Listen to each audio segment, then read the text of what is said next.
తనకు ఎప్పుడూ కష్టాలు రాకూడదని కోరుకోవడం మనిషి తత్వం.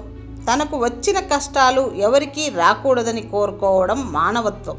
సమస్యలతో తనలాగా ఇంకెవరు బాధపడకూడదని ఆలోచించడం మహాత్ముల తత్వం. నీ మంచిని కోరేవాళ్ళు ఎప్పుడూ తిడుతూనే ఉంటారు. నీ చెడును కోరేవాళ్ళు ఎప్పుడు పొగుడుతూనే ఉంటారు. బెల్లం తీయగా ఉంటుంది, చెడు చేస్తుంది. సొంటి చేదుగా ఉంటుంది, మంచి చేస్తుంది. తెలుసుకోవటమే కష్టం. వెలిగే దీపమే ఇతర దీపాలను వెలిగించినట్లు నిరంతరం నేర్చుకునేవారే ఇతరులకు జ్ఞానాన్ని పంచగలరు. నీవు చేసే పనిని నీ అంతరాత్మకు సమాధానం చెప్పుకోగలిగితే చాలు. అందరికీ నచ్చేట్టు చేయాలంటే దానికి నీ జీవితం సరిపోదు. ఇతరుల కష్టాలను తీర్చగలిగే స్తోమత నీకు లేకున్నా ఇతరులకు ధైర్యం చెప్పే మనసు ఉంటే చాలు. కష్టాల్లో ఉన్నవారికి నిజంగా నువ్వే దేవుడవు. ఒకప్పుడు ప్రేమకి అవసరాలు పుట్టేవి, కానీ ఇప్పుడు అవసరానికి ప్రేమలు పుడుతున్నాయి. నమ్మకం అనే పదం వింటే చాలా నవ్వొస్తుంది. ఎందుకంటే నా అనుకున్న వాళ్లే ఆ పదానికి అర్థం లేకుండా చేశారు. పగటికి సూర్యుడు, రాత్రికి చంద్రుడు ఉన్నట్లుగానే ప్రతి మనిషికి ఒక ప్రాణ స్నేహితుడు ఉండాలి. అప్పుడే ఒక రోజు నిండుతుంది, ఒక జీవితం నిండుతుంది.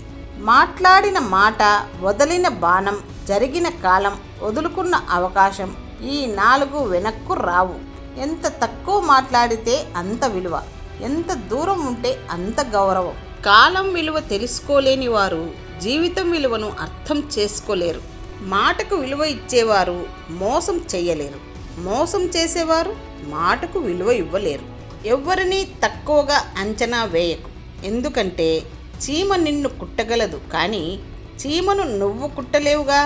నమ్మకం నడిపిస్తుంది, ఆశ బ్రతికిస్తుంది. అందుకే కాలం పైన నమ్మకం ఉండాలి, బ్రతుకుపైన ఆశ ఉండాలి.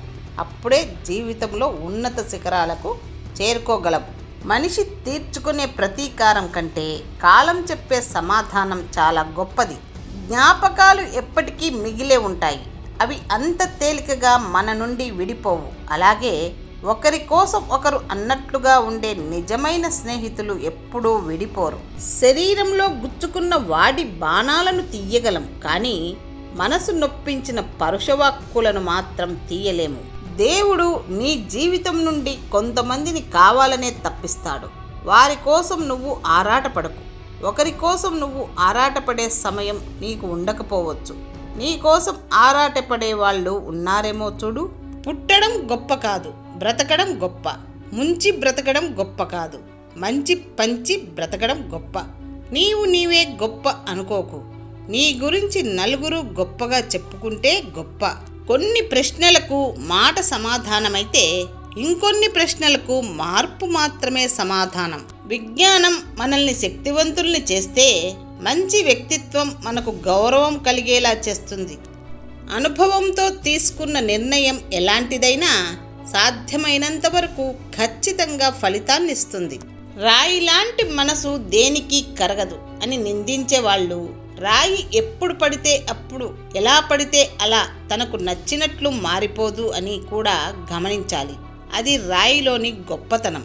మీరు చేసేది ఇష్టమైనదైతే సాధ్యమైనంత ఎక్కువ కష్టపడండి. నేటి కష్టం రేపటి ఆనందానికి పునాది. నీలో ఏ శక్తి సామర్థ్యాలు లేకున్నా పర్వాలేదు, కానీ సోమరితనాన్ని దరి చేరనీయకు. సోమరిపోతూ దేన్ని సాధించలేడు. ఆడదానికి అర్థం చేసుకునే భర్త దొరికితే ప్రతిరోజు పండగే. ఆడదానిని ప్రేమించే భర్త కన్నా ఏది ఎక్కువ కాదు.